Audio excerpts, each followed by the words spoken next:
It is Friday night in Fayetteville. Rick, we are here amongst all the purple and white here in Harmon Stadium for, you got it right here, the Apex Network Physical Therapy Game of the Week. This is definitely the game of the week, Rick. This is a huge, huge game in the 7A West. We got Bentonville coming in undefeated at 6-0, 3-0 in the 7A West against a Fayetteville team that a couple weeks ago we were saying might not be so good, throw a little dirt on them maybe, but they've won 2 in a row.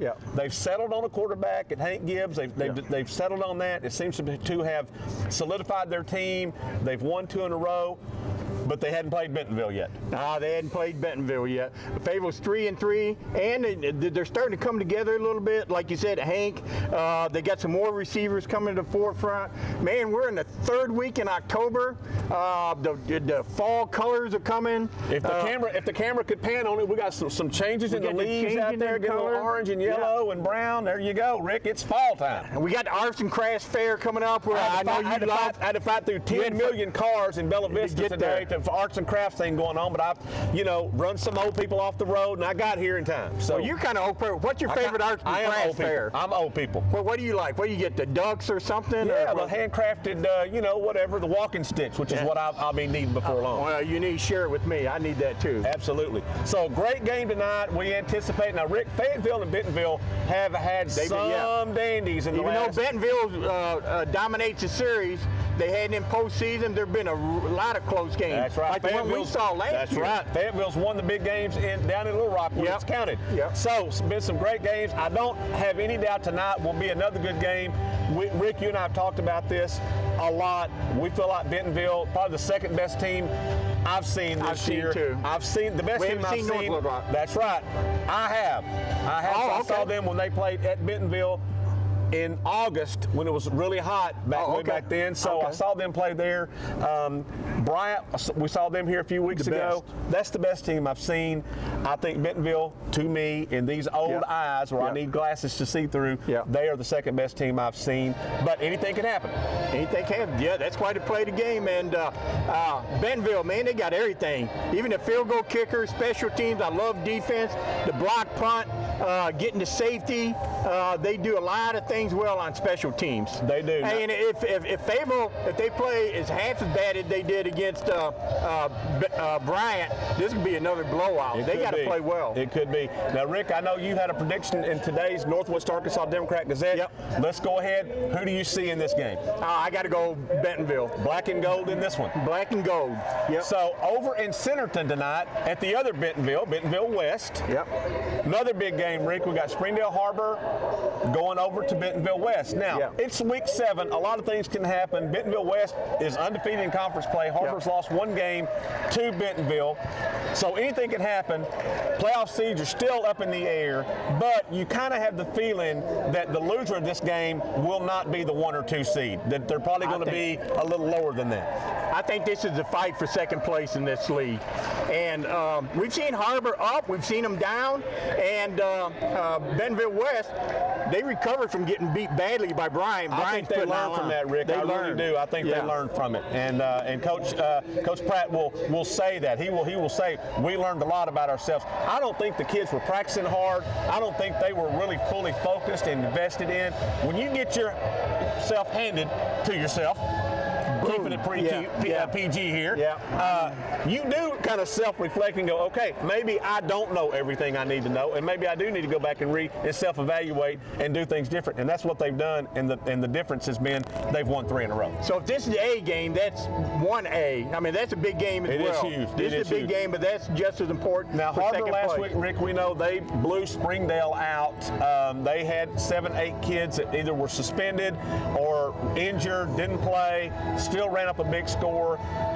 I talked to Coach Wood after the game. He seemed to think they were all going to be back again this week. Okay. So we'll see. That will put them at full strength. So that's going to be a good one. Rick, who you got over there in Centerton tonight?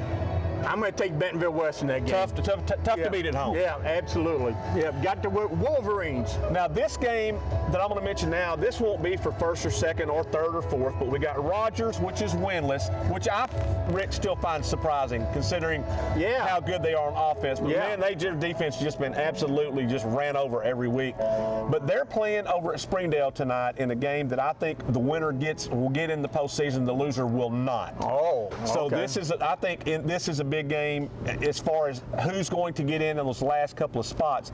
Now, Springdale last week, they looked good at times. Yeah, they did look good at times. Yep. Rogers got down to West 35-0. They ended up scoring 3 touchdowns. The game had long been decided, but this is a big game over at Springdale, Rick. For that, who you got in that one?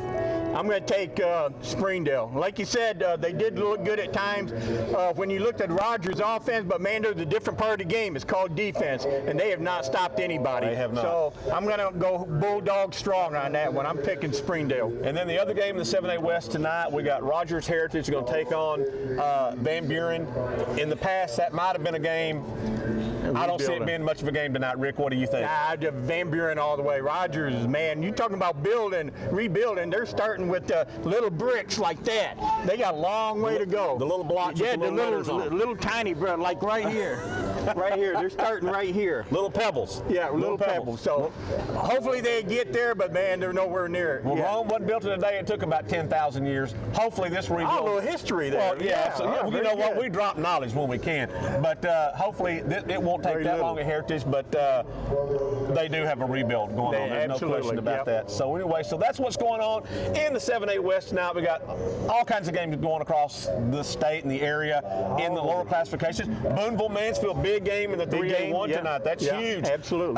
Farmington, not far from here, hosting Valonia tonight. Farmington lost their first game last week. I just saw the bus headed over that way. With a big V on it. With the V for victory, or how you seeing it, Rick? V for we're visitors. Farmington win that game. Farmington wins that. Now, Valonia held Harrison pretty close last week, 17-15. Don't care. Cardinals all the way. Don't care. New stadium, Cardinals, got them. Now, for those of you who don't watch the professional football ranks, last night my Kansas City Chiefs went up to Denver, and Rick, they took Denver, pulled them up like this, and just smacked them around like that. But quarterback Patrick Mahomes went down last night with a knee injury. It's not looking good. Wow. Looking like he might be out maybe 3-4 weeks. Got his kneecap dislocated. I didn't even know that was a thing, but I guess you can. That's what happens. I use that excuse anytime I fumbled or missed a pass. Me too, Coach. I dropped my pass. My kneecap got dislocated. My kneecap. So anyway, they took it, pulled it back in place. I hate to even think about that. It hurts just thinking about that. But anyway, they got that done. So anyway, it looks like he's going to be out for 3 or 4 weeks. But I just wanted to throw this out to Coach Andy Reid. If you're watching, which I know you might be a big fan of Prep Rally Live. If not, you should be. Coach, hey, if you need me, I'm just saying, I'm ready to go. I'm ready to go here. I can be in Kansas. I've already got the jersey, okay? I've got halfway there. I can be in Kansas City in a couple of hours. I've got my arm warmed up. We are getting it ready to go. I think I could find Tyreek Hill if I have to. So there you go. Okay, the wind might have got that one, Coach.